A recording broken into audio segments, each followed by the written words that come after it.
You're listening to the Full Gambit Podcast with J. Michael Phoenix. Straight talk.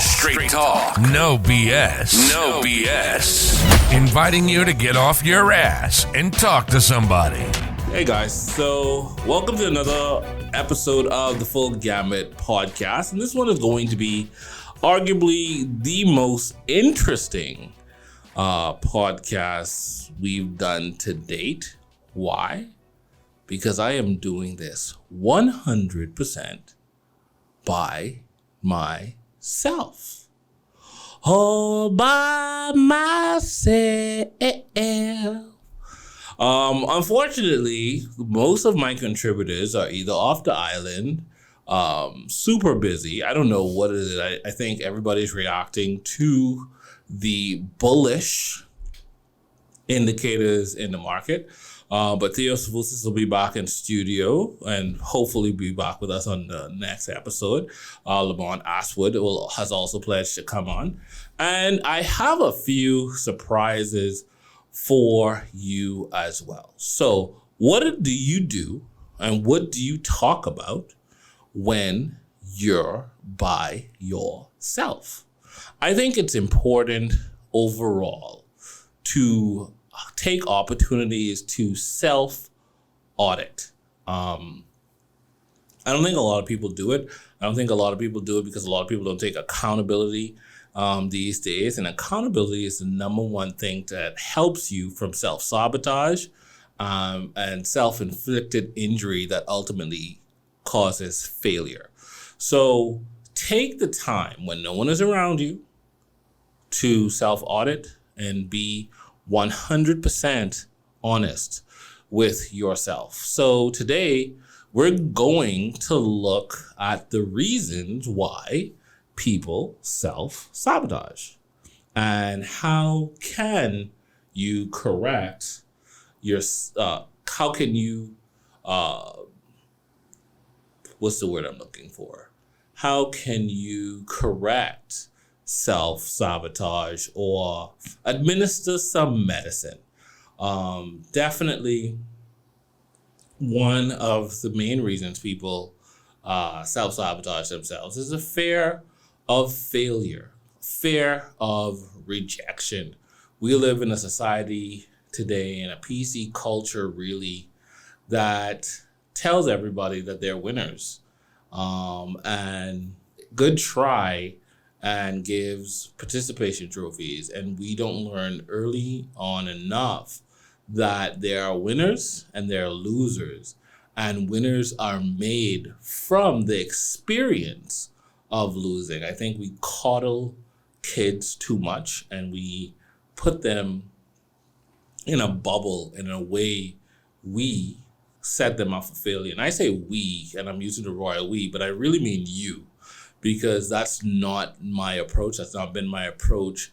And at any level of youth leadership, and I've had a lot of experience previously with youth leadership and mentorship. And now that I am the proud father of two beautiful girls, I will not fall into this trap. I will encourage them not to quit. I will encourage them to keep going. I will encourage them to take the bitter with the sweet and turn it into some level of sweet satisfaction. But under no circumstance am I going to pat them on the back and give them treats and treat them like they've won first place when they've lost, because there's nothing to be learned in that level of mentality. And like I said earlier, it only sets us up for ultimate failure. A few reasons why people self-sabotage, according to Forbes Health, low self-esteem, right? And I think low self-esteem is one of those things that's easily curable. I think you are a product of your environment. So once you take control and you're empowered to make decisions that could help you curate your environment, I think you will suffer less from low self-esteem. I think you will suffer less from peer pressure. Once you develop the mentality that you are in control and you are what you feed your body and mind, I think low self-esteem doesn't have a chance. And there are going to be a lot of, and I'm not a therapist, by the way, right? I only could go with my own experience. And I remember early on when I went to primary school I went to private school in the Bahamas because I live in the Bahamas. So this is where I grew up. And being quote unquote dark skinned wasn't a good thing. It didn't catch on like black is beautiful. Oh girl, blah, blah, blah. That didn't catch on. That's a recent thing. Having big lips wasn't a beautiful thing until some white chick, Angelina Jolie, decided to inject it, and then Kylie Jenner came along and then made it this big thing.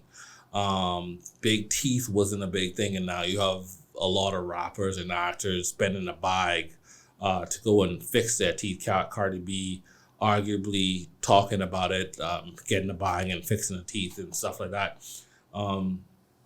But having those type of attributes wasn't attractive. And early on, I remember getting teased. Not what we would call, quote unquote, bullying, right? Because I have my own take on bullying, and I'm probably going to get to that in another podcast. That's a topic for another day. But it was, a little jazz, going back and forth, because I wasn't no victim. I wasn't a victim, so I definitely had my own sharp takes. But being black, having big lips wasn't beautiful, and it could have triggered quote unquote low self-esteem, low self-worth, some level of depression. However, I decided early on that I wasn't going to take it. I fought back. I was just as insulting. I can't remember some of the things I would say, but I could be mean. I could take your vulnerabilities and turn it and weaponize it against you. And I learned that early on. And I realized that my friends wouldn't put me down. So I isolated myself away from those that made me feel less.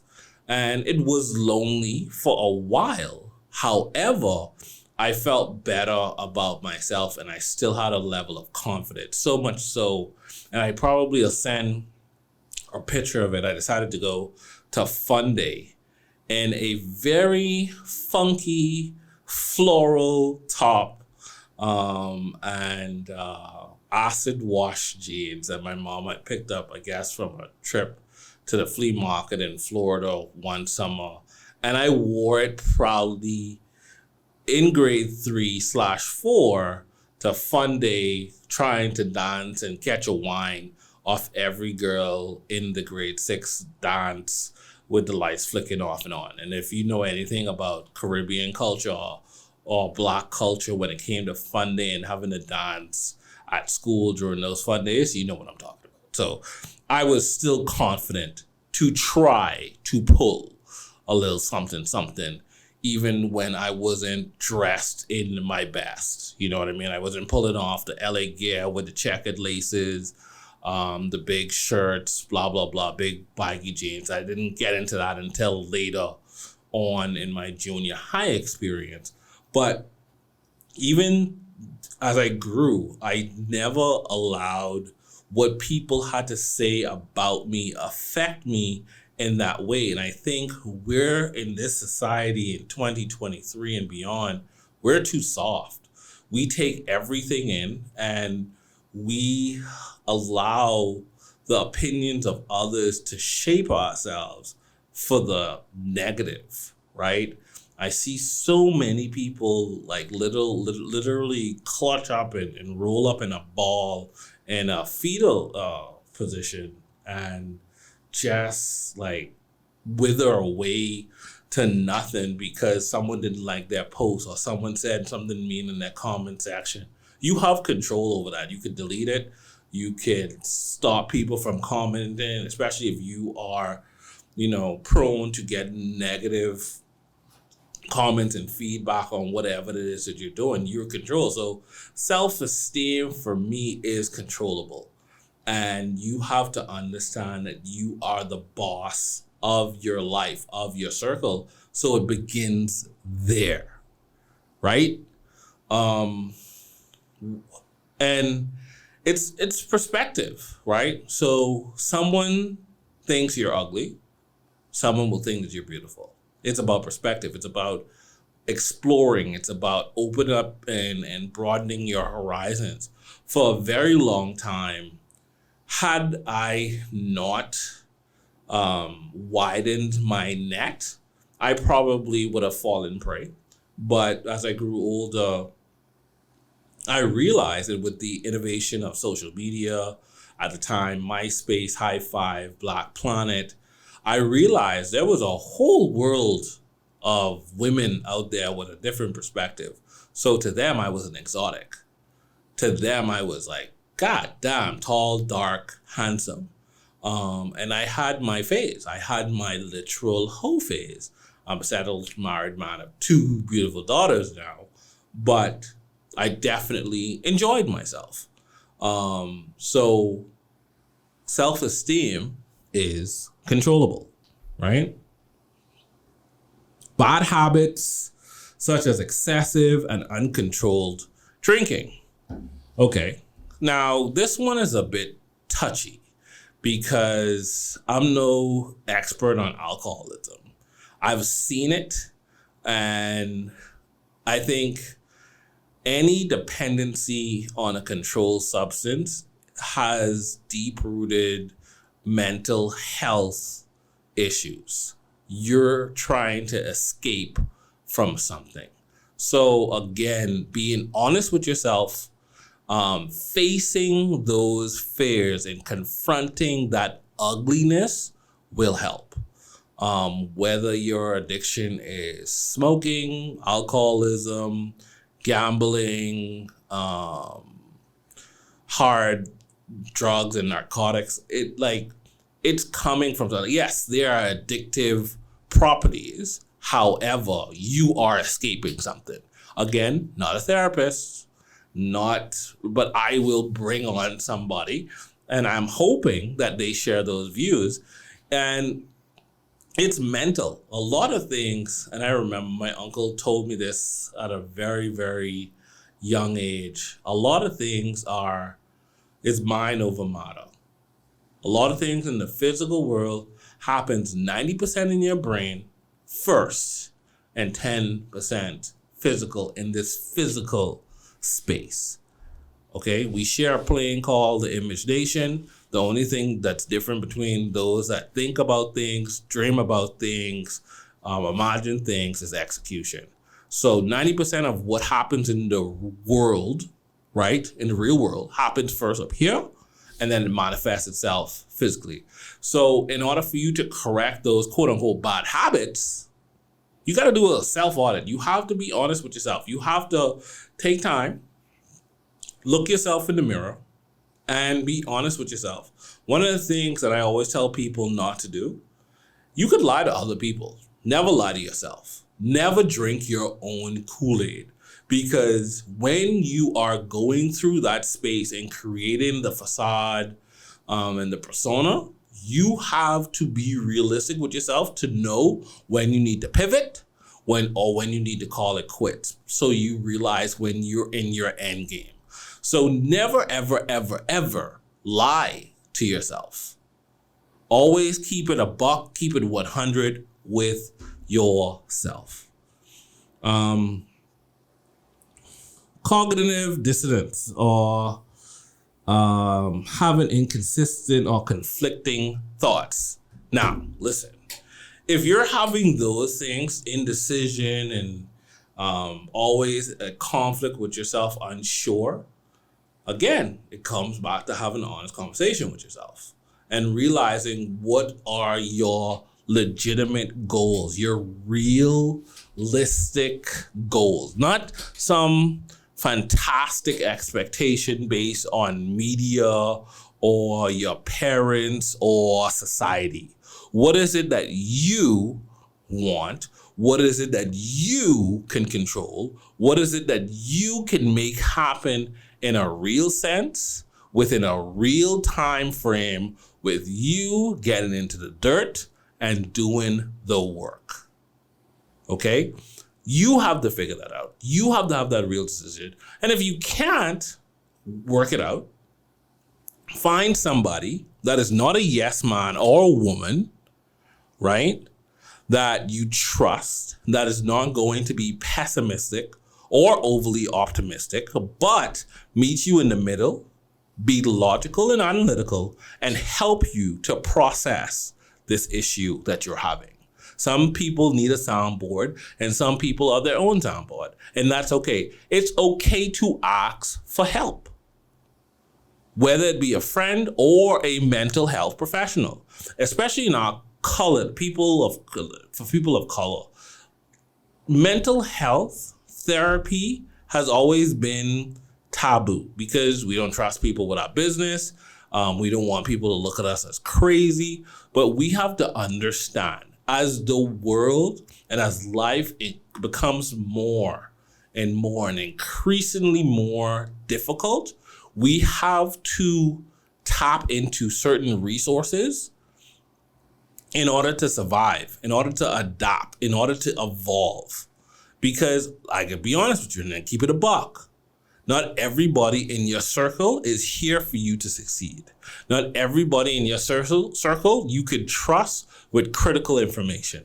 Not everybody in your circle, when you pull the blinds back or the veil back, can handle what's behind there.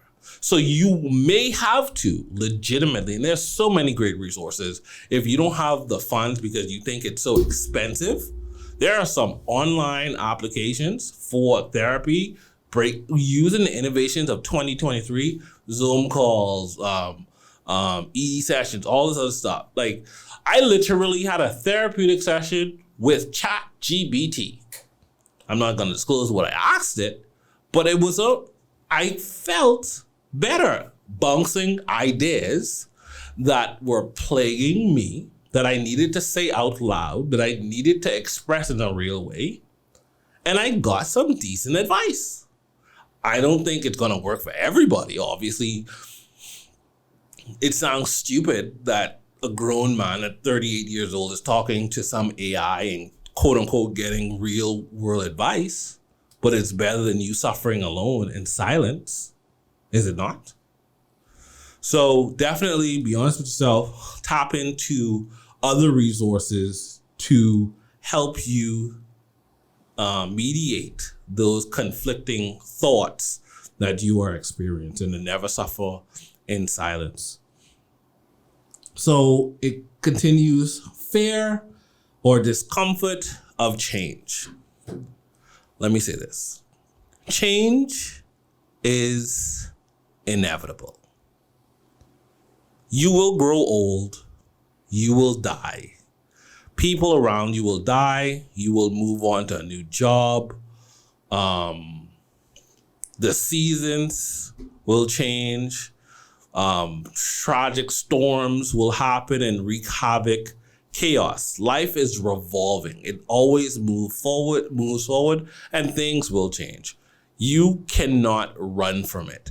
The only thing that you can do, and notice I'm saying this word a lot, be honest with yourself, understand that things will change, and be a flexible and adaptable person. Not saying that you have to, quote unquote, take every literal piece of shit that people in life throws at you, but understand that there is no growth, there is no progress in comfort. And life is uncomfortable because life is ever changing. And you have to come face to face with that and continue to push forward. That is the only way that you move forward, understanding that and being honest with yourself. A need to be in control, right? For all my self-sabotaging, narcissistic, what's the word? Not middle managers. What's the term for these people? Micro managers. Not everything. You can't control everything. The world doesn't revolve around you. People have feelings. People react a certain way, and you cannot predict every single thing, and you will not always have it your way. So you have to understand, just like there are winners and there are losers, some things are legitimately out of your control. And the quicker that you get hip to that, the better off you will be. Okay? Not everything is in your control. I had to learn that the hard way because I'm a bit of a narcissist myself. I used to be a micromanager, and then I learned that outsourcing, networking, delegating eases the pressure and the mental load.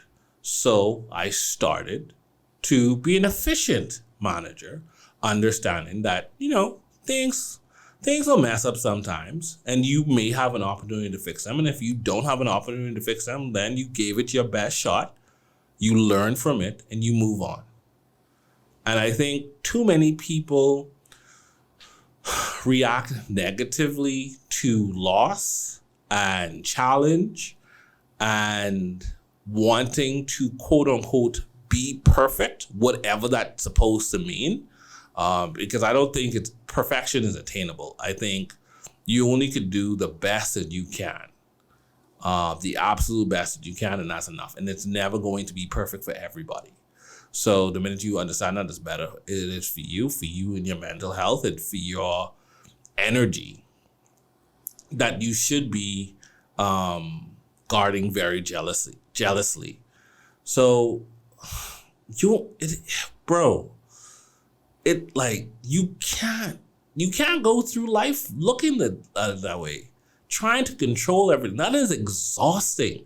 You want to be the puppet master to everybody that interacts with you. You know, there's people that you leave your imprint on a daily basis that you don't even think about. Like, think about that. Is exhausting. Where's the time for you, honestly, right? Trying to control everything. Let it go.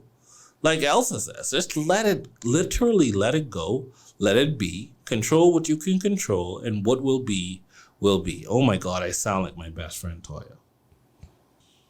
Contentment with where you are in life. Contentment with where you are in life. I don't think there's anything wrong with being content. I have a problem with being at peace with mediocrity, because I believe everybody should be living their absolute best life. But I understand that I am not in control of everything. I cannot dictate to everybody. You only could show a horse or a donkey the watering hole. You cannot force them to drink. So I think I am going to walk away from this one. This one, I can't. But I personally believe that you should always strive for better. I honestly believe that evolution, I think you learn every day. You evolve every day, because you should not wake up the same person or go to bed the same person. A failure. You will fail at something. You will absolutely suck. You will not be good at everything. There are winners and there are losers for a reason. And like I said earlier in the podcast, society has failed this generation, the previous generation, and the one that is yet to be born, because we're soft. We're snowflakes. We are upset all the time. People are screaming, so easily offended. Everybody wants to be a winner. Everybody can't be a winner. Everybody thinks that they're going to be this multiple billionaire, millionaire. Sorry to tell you, there are not enough resources or money in the world for that. But you can live a very comfortable life if you work hard and be honest with yourself about where you're going to go based on what your skill set is, what your work ethic is, what you're willing to sacrifice, what you're willing to risk. Because a lot of people look at people that attain great things and think, oh, they're so lucky. Oh my God, anybody could do it. No, that comes with risk. That comes with sacrifice. That comes with a lot of fucking responsibility. Okay? Like, and excuse me for the French, but at the end of the day, it is, I have to keep it a buck. I have to keep it 100%. Like, having money and managing wealth and managing people as a business person is exhausting. It takes a toll on your body. It takes a toll on your mental health.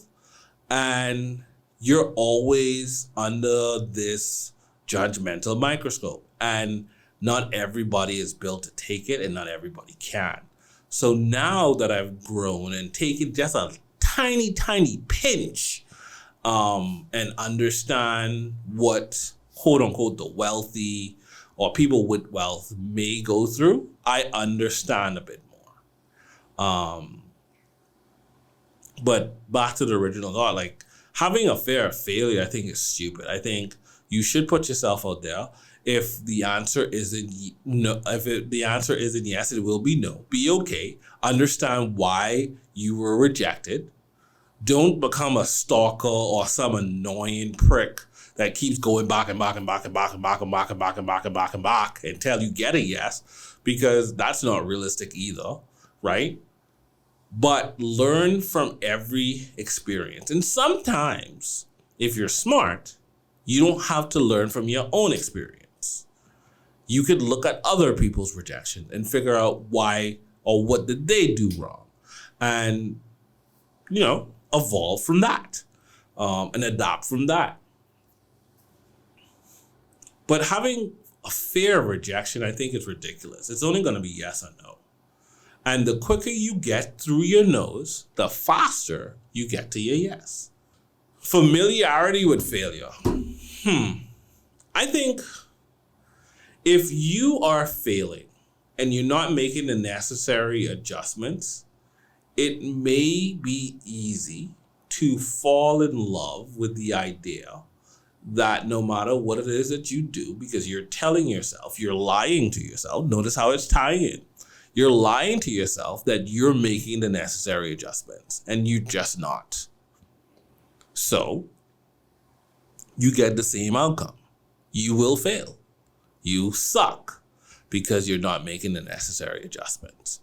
And the people around you play a heavy role in your success story, whether you want to believe it or not.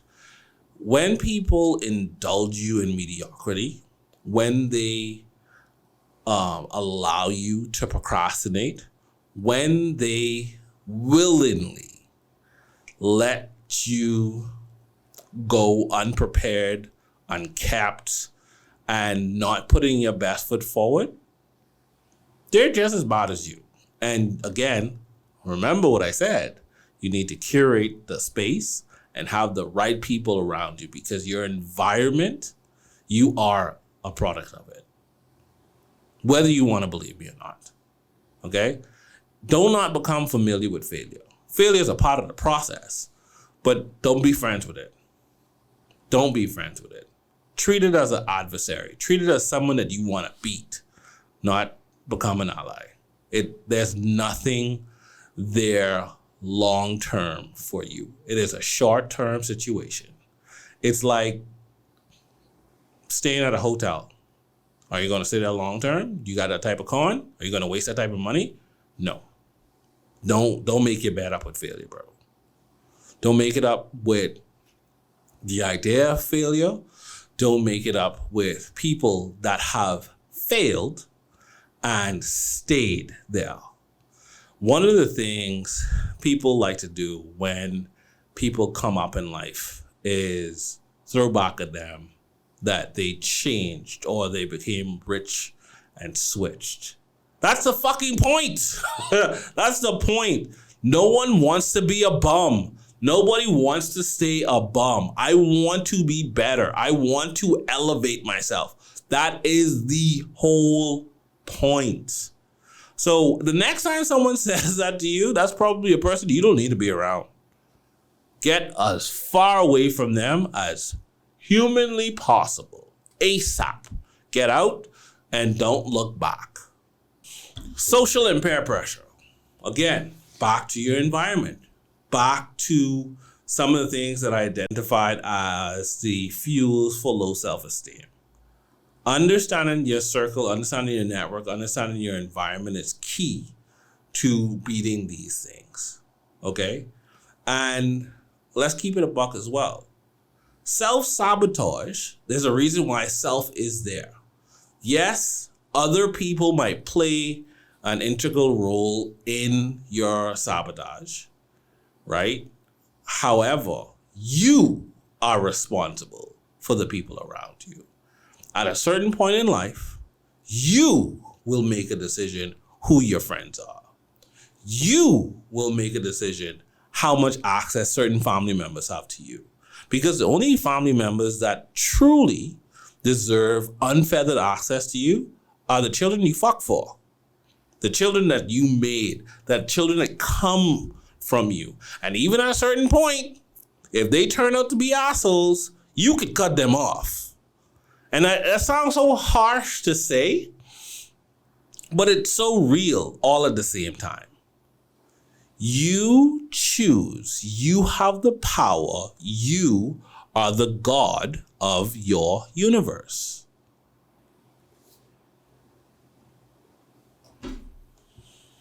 Now, we talked about why people self-sabotage. Now, we need to look at how we can prevent self-sabotage. So we talked about the reasons why people tend to self-sabotage themselves, their dreams, and sell themselves short. But let's look at 5 very distinct things. 5 that people can do, that you could do right now to help you to overcome that nagging self-sabotaging spirit that you just can't seem to shake.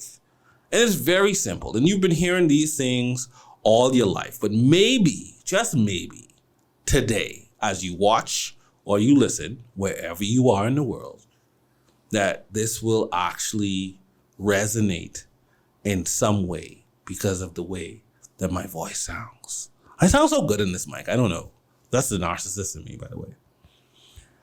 Number 5, and I'll go from 5 to 1. Communicate.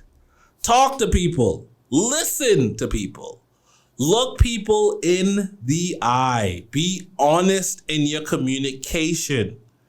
Now, there are certain things that you cannot communicate, certain agendas that you may have, certain things you have to keep to your chest, but communicate enough where your goals and the outcome is clear for everybody involved.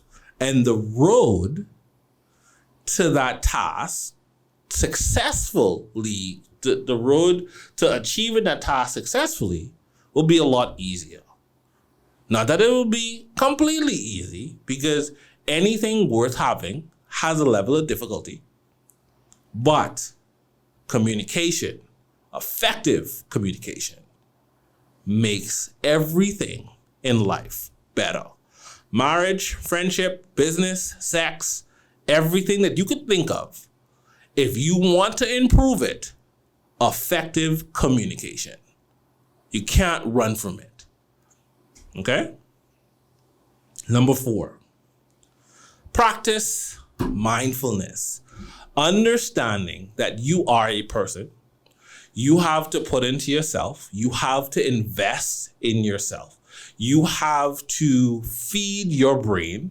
You have to give your body the opportunity to adapt. You can't treat it like trash. You can't run it down.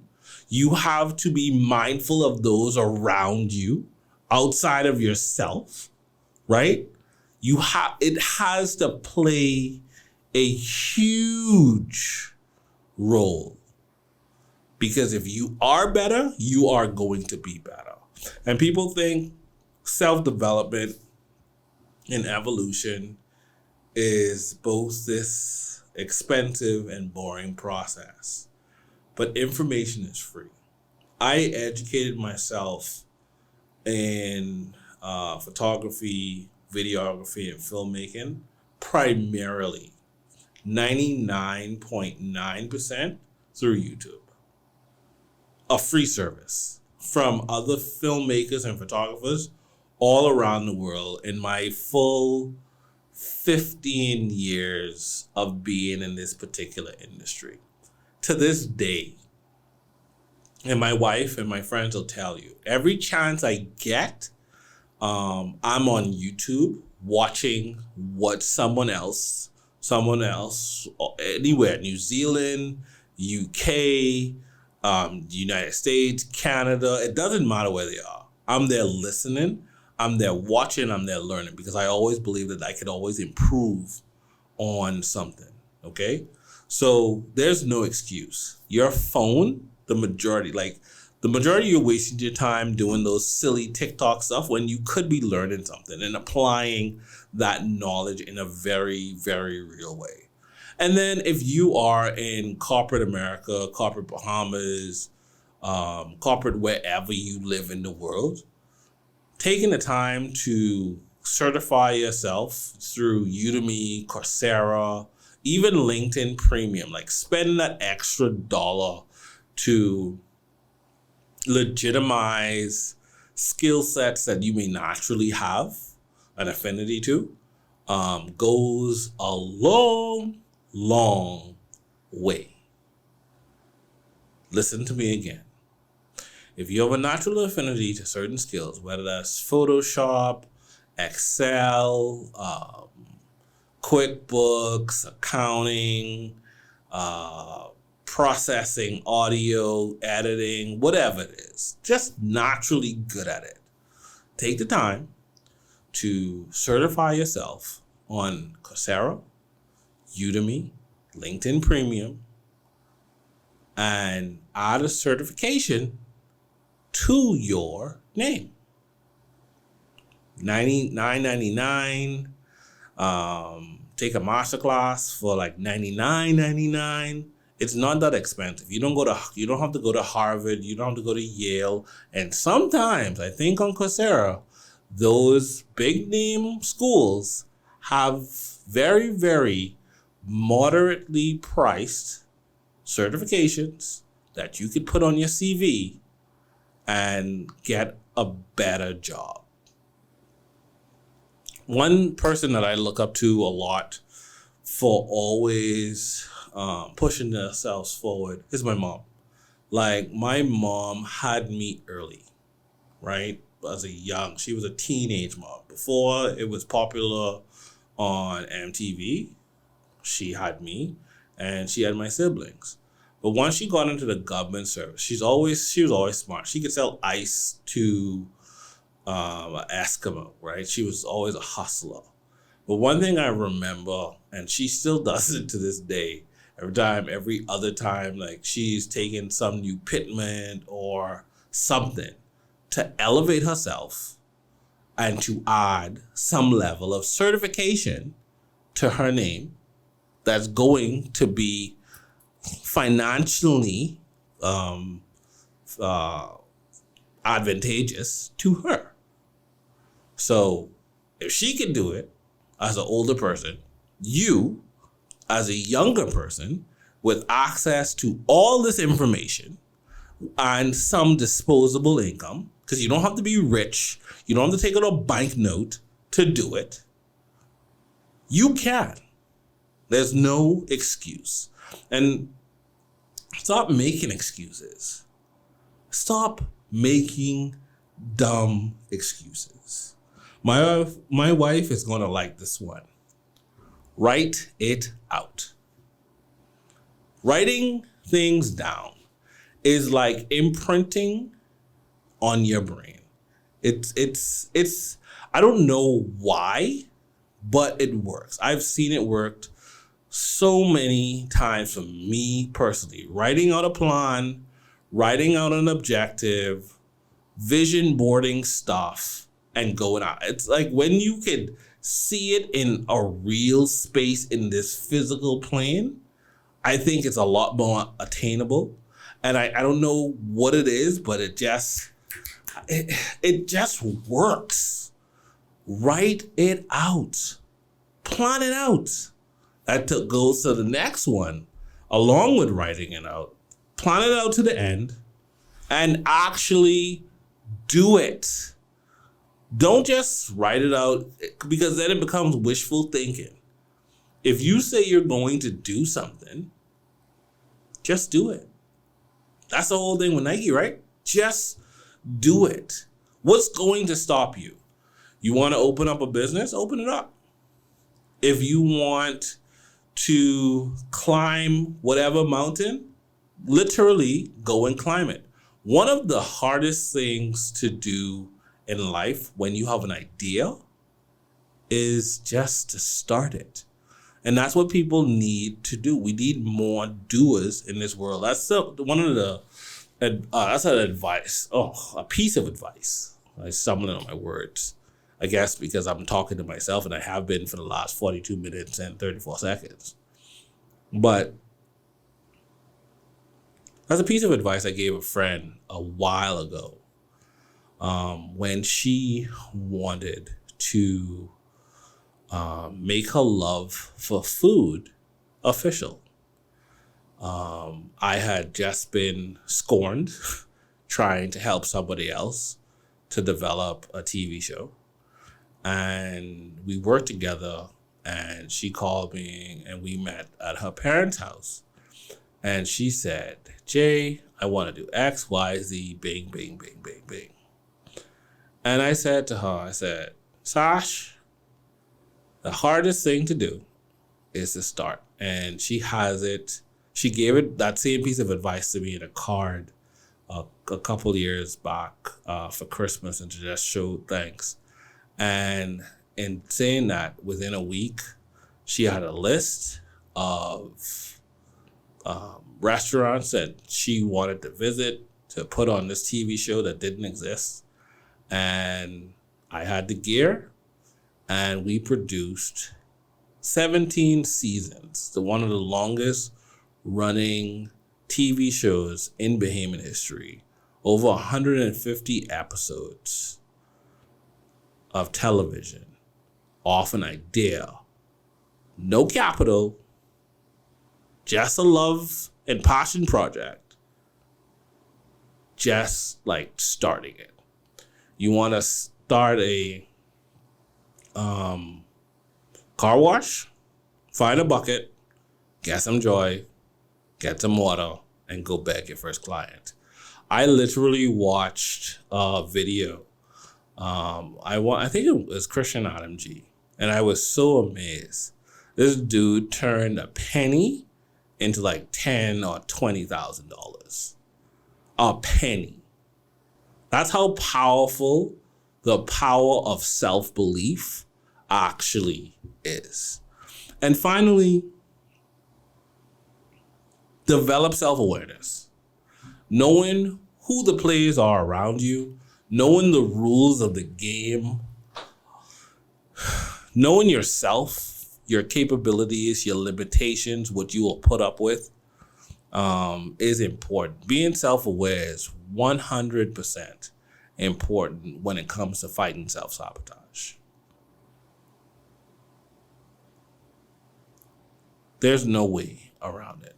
Communicate, write it out, plan it out to the end. Be self-aware. But I think being self-aware and practicing mindfulness goes hand in hand. You can't have one without the other. But it goes back, and here, there's the word again, being honest with yourself. And I think that should be the term for 2023. Be honest with yourself. Be honest about what you want out of life. Be honest with what you have. Be honest with your skill set. Be honest about the people around you, who's good for you, who's bad for you. Take the time, go in a quiet room, take a notepad, take a piece of pen, and write out what it is that you want out of this life. What is attainable in the short, medium, and long term. Write out how you're going to get it in a very realistic fashion. Don't set yourself up for failure. Because one of the things that a lot of people do, they have a lot of unrealistic expectations without understanding the work that goes into achieving a particular goal. And they set themselves up for failure. Research, let's add that to that. Actually taking the time to research what is necessary in order to succeed in life or to succeed at a particular goal is very, very important. So, again, go into a quiet room, close yourself off, have your little pretty notebook. Don't put it on a tablet or anything. Use your bad handwriting that needs to improve anyway, because we have this over dependency on technology to write and autocorrect. So a lot of people can't spell or write for shit. And write out what you want, write out what you need, write out how you're going to attain it, write out who's going to help you attain it, write out the people that you need to cut out of your circle or limit access to you if you are emotionally dependent on them for whatever reason. And figure out within your network of people that one, pick two. I will always have a backup. 1 to 2 people that you can trust with your innermost feelings and your ideas, that will be not super optimistic or super or extremely pessimistic, but be neutral and give you good advice and may help you to execute these dreams and make them reality. One of the things that I've been fortunate with is that I have a great group of people. It's not huge, but I have a great group of friends in every small network that I have that I could depend on, that I could get advice from. If I'm in a pinch, that could help me out. So I've been very fortunate in curating my circles. And I want to say thank you to all of them, because you know who you are, because it's not a very large circle of people that I depend on or ask favors of, because I like to do things myself. I like to do things the hard way because I want to enjoy the fruits of my labor. So this has been a conversation with myself for you. And I hope that you've learned something and something resonates to help you from sabotaging so that you can evolve and have the best 2023 and beyond possible. This is the end of the Full Gambit podcast. Thank you and good night. Thanks for listening. And remember, one good conversation can shift the direction of change forever. Like, subscribe, and leave a review.